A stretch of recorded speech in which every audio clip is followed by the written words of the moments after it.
Well, good afternoon everyone. Back again for the second video in this whole charcoal making process.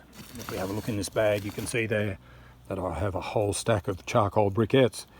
Now I've been making these from some of the smaller pieces of charcoal and the charcoal fines, and I've been mixing the fine powdered charcoal with a few other ingredients, and then I'm compressing them to make the briquettes, allowing them to dry, and they're ready to go. Now they are really good on the barbecue if I'm doing a slow cook, if I'm cooking something like a roast or a chicken or something like that, where I need a lower heat for an extended period of time. Now everything that I use in the manufacture of these briquettes is a natural raw material, so I'm not introducing any real chemicals into the whole situation. So that keeps me quite happy. Now if you have a look up in the top right hand corner of the screen, you'll see that I've put a card up there for anyone who's interested in how I made the charcoal. Anyway, it's about time that we get started, and I'll show you how these briquettes are made, and I'll run you through the whole process.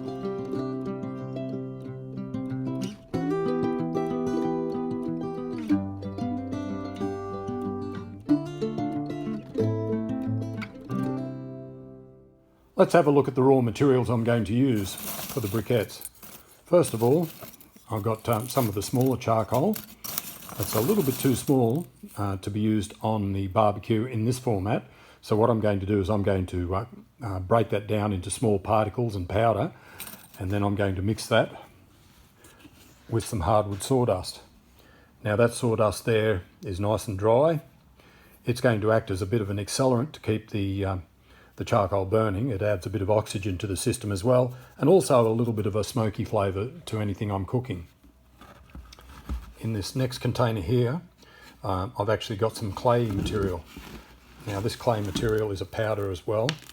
I've powdered that down. It's out of an old termite mound actually, and if anyone's ever tried to pull a termite mound apart, you'll notice that it's just like concrete. So this is going to act as a bit of a binder, but it's also a bit of a filler, and it's going to slow the whole burn down. It does add a little bit of ash, but I'm not overly concerned about that. Here I've got a little bit of just normal household flour. I'm going to mix that with water and heat it, and I'm just going to make a glue out of that.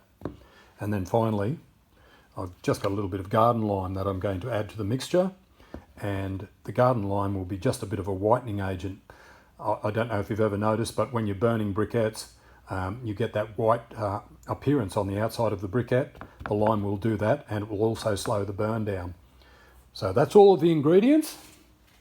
And if you have a look up in the top right hand corner of the screen, you'll see a bit of a recipe. I'll also list that recipe down in the description, and it's just a matter of scaling that up and modifying it to suit your own needs. Now by changing the amount of glue that we put in, or the amount of filler in the form of the clay, you can slow up the burn rates and change the properties to suit your own needs. And this is how I actually make the charcoal briquettes. I use my old drill press, and I've made up a couple of plugs just out of some old dowel, and I use some PVC tube. It's about 80 millimeters long and about 38 millimeters in diameter. I fill that up with the mixture, put it in place, wind the drill press down, and that compresses the mixture. I can then pop the briquette out. I put it to one side, and the job's done. It's just a matter then of allowing it to dry out in the sun for a few days, and they're ready to be used. Now the next job is to actually get outside and crush up the charcoal. I'm outside now with my garden mulcher, and that's what I'm going to use to break down that charcoal. Now I've removed the screen from underneath, and you can see the screen's a little bit too coarse, so what I've done is I've wired in temporarily a fine mesh. That's about 4 millimeter mesh, and that's going to make sure that all the particles of charcoal come through as either dust or pieces smaller than that 4 millimeters in size, which is going to be great for what I need to do. It's a very dusty job, and it's a noisy job, so I've got all the safety gear there, earmuffs for the noise. I've got a dust mask there, and also gloves, and there's my charcoal, and it's just a matter of repositioning the bag in underneath and putting the grate in place, and we'll be right to go.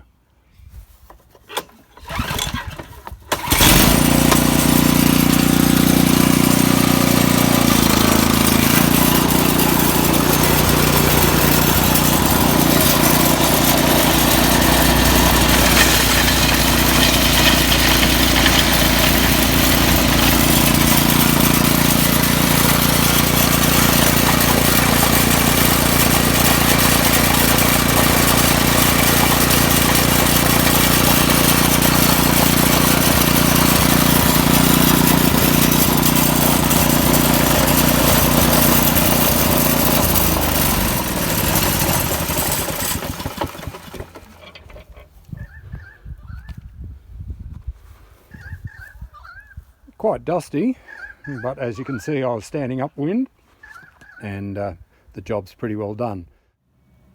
Okay, here's the charcoal. It's very fine now, a lot of it's powder. From now on it starts to become quite messy, but the charcoal washes off without any issues whatsoever.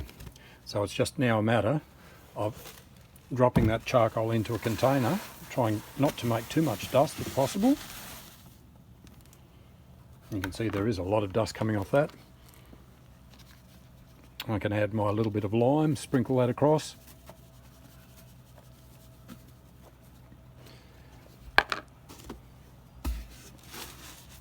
My clay powder. And finally the sawdust.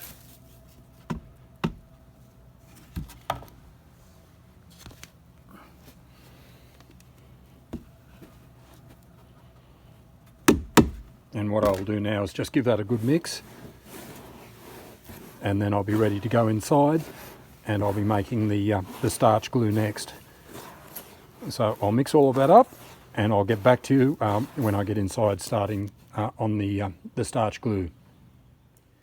Back inside now, I've just got a saucepan full of cold water, and I can slowly start adding the flour and getting that dissolved as well as I possibly can just into this water. And then what I'm going to do is I'm going to put it onto the stove on a medium heat, and I'm going to just cook it out a bit like thickening a stew, just until I have a sort of a thicker gluggy mess. And as soon as I get that done, I'll show you what it looks like, and then we can start blending it in with the dry ingredients. Well, here we have it.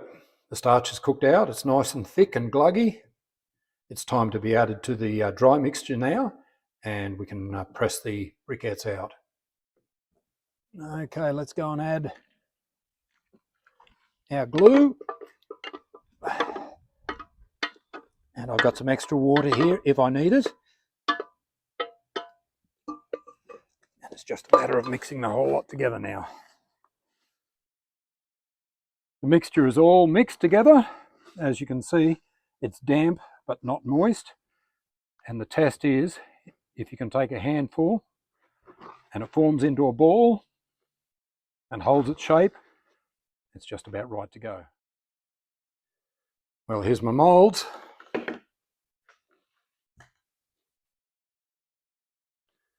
Just throw them in, and it's now just a matter of filling them up,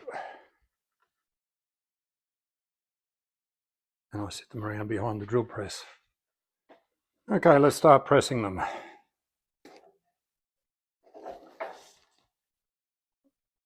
You can just see a little bit of moisture coming through. I pick up the side, just get everything moving, and there we have it. It's that quick. You can see, even though there wasn't a lot of moisture initially, the press does force the moisture out.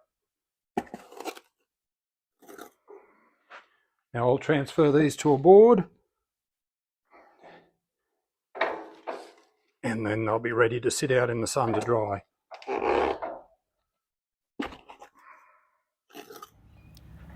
Well, here we have it, the finished product, and they don't look too bad, do they? I've got them sitting on a couple of boards outside, and I'll leave them here for about 2 hours before I bring them in this evening.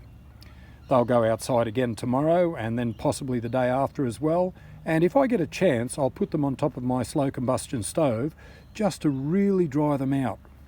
There can be a bit of a problem with mould due to the starch glue that's being used if you don't get them thoroughly dry. Not that that's an issue anyway, because once you apply a bit of heat to them, that mould is no longer a problem. Anyway, I may even try cooking with these maybe next week sometime, and I might just drag a few of these out and show you how well they do work on the barbecue. But anyway, that's about it for today. So until next time, guys, it's cheers for now.